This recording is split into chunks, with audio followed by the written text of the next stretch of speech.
In this lesson, we're going to explore three major ways to analyze data.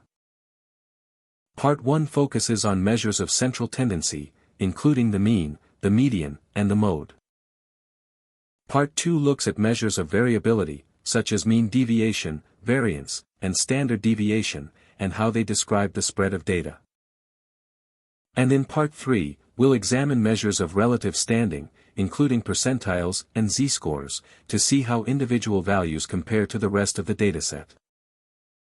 Let's begin with measures of central tendency. Measures of central tendency are methods used to approximate the center of a dataset. The three most commonly used measures are the mean, the median, and the mode. We've already worked with the median and the mode in earlier lessons. Now, we're going to focus on the mean, and explore how it helps us understand the typical value in a set of data. The mean, often called the average, is found by adding all the numbers in a dataset together and dividing by the total number of data points. This value gives us a sense of the overall center of the data, and is one of the most commonly used statistical measures. The formula for the mean is the sum of all data values divided by the number of values in the set. Let's find the mean, the median, and the mode of this dataset. To find the mean, you will find the sum of the data.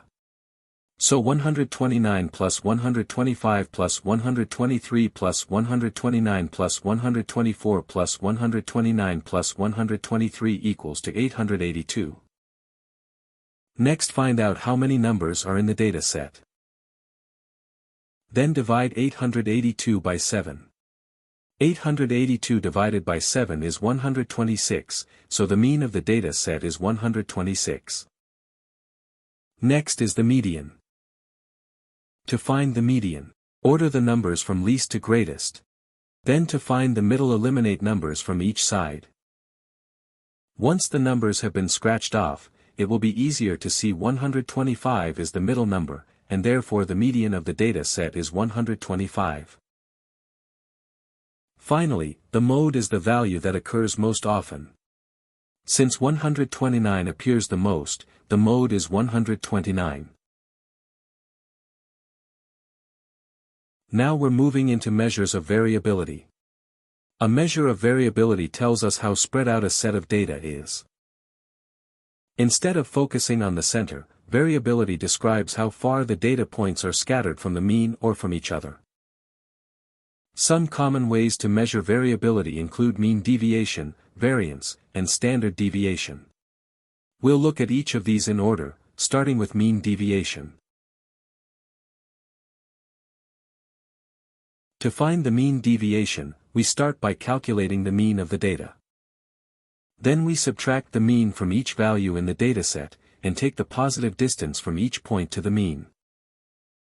Once we have all those distances, we find the average of them. That value is the mean deviation. This measure gives us a simple way to understand how far, on average, the data values are from the mean.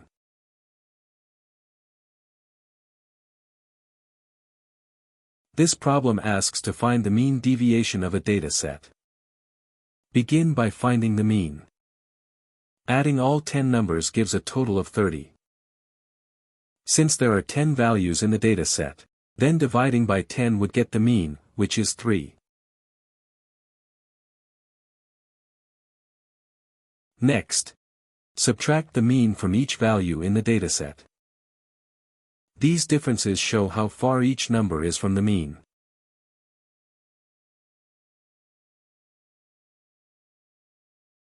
We then take the positive distance for each value, since mean deviation uses absolute differences. Adding all of those distances together gives a total of 18. Finally, find the mean of the distances, so divide 18 by the 10 data points, giving a mean deviation of 1.8. When we study data, it's important to know whether we're working with a population or a sample.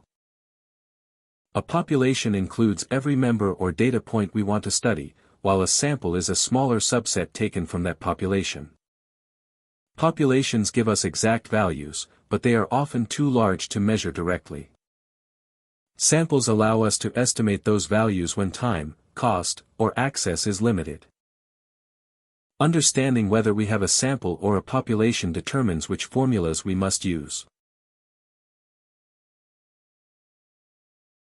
Variance measures how far the data values spread out from the mean. The larger the variance, the more spread out the data is. If we are working with a population, we divide the sum of the squared distances by the number of items. If we are working with a sample, we divide by 1 less than the number of items. This adjustment helps produce an accurate estimate of the population variance. Variance is the foundation for understanding standard deviation. Here is an example on how to find the variance of a data set. To find the variance, begin by calculating the mean of the data. Adding all 7 values gets a total of 161, and dividing by 7 gives a mean of 23. To find variance, is to essentially find the mean of the squared distances each data value is from the mean. So, subtract each data value from the mean and square the result. These squared distances show how far each point is from the mean. Once each result is squared, find the mean of the squared distances, by adding them to measure the spread and divide by the number of data values, which is 7. The result is 471.142857, and this will be the variance of the dataset. Standard deviation represents the average distance that data points fall from the mean. It is calculated by taking the square root of the variance. Just like variance, we divide by the entire population for population data, and by 1 fewer than the sample size for sample data. A small standard deviation means the data is close to the mean, while a large one means the data is widely spread out. Here is an example of finding the standard deviation of the data set. To find the standard deviation, you will take the square root of the variance. So start by finding the mean of the data set. Recall, to find the mean, add all of the data values and divide by the number of data values. So this will be 161 divided by 7, which is 23. Next, find the variance. To find the variance of the data set, find the mean of the squared distances from the mean. So, subtract each number in the data set from the mean. Then square the result. Then add the results and divide them by 7. The sum of the squared distances is 142. So the variance is 142 divided by the number of data values, which is 7. This will be about 20.2857. To find the standard deviation, take the square root of 142 divided by 7, which will be approximately equal to 4.50396. Percentiles help us understand how a single value compares to the rest of the data. If a student scores an 85 when the mean is 70, we know they did better than average, but we don't know how much better. Percentiles tell us the percentage of values that fall below a certain point. For example, the median is the 50th percentile, Q3 is the 75th percentile, and Q1 is the 25th percentile. Percentiles help us understand position within a distribution. A z-score measures how many standard deviations a value is above or below the mean. This allows us to compare values across different datasets, even when the scales are completely different. Positive z-scores indicate values above the mean, while negative z-scores indicate values below it.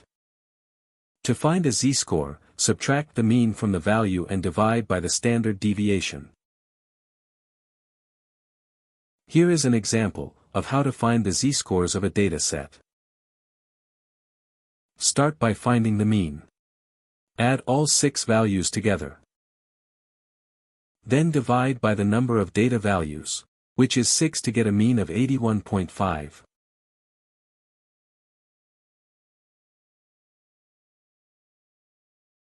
Next, calculate the standard deviation by subtracting the mean from each value, squaring the differences, adding them together, dividing by the number of data points, and then by taking the square root of the results.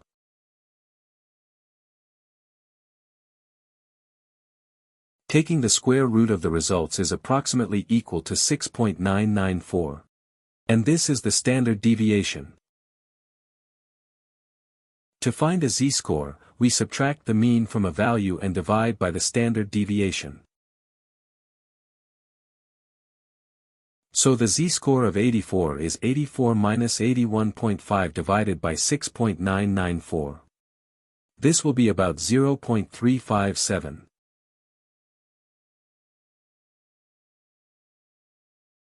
And the z-score of 74 is 74 minus 81.5 divided by 6.994, which is about negative 1.072.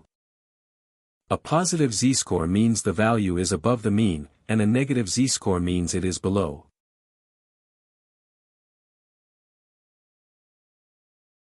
You can use z-scores to find the percent of data that lies between two values in a normal distribution. On the z-table, each value shows the area under the curve to the left of that z-score. For example, the area to the left of negative 1.0 is 0.15866, and the area to the left of 0.5 is 0.69146.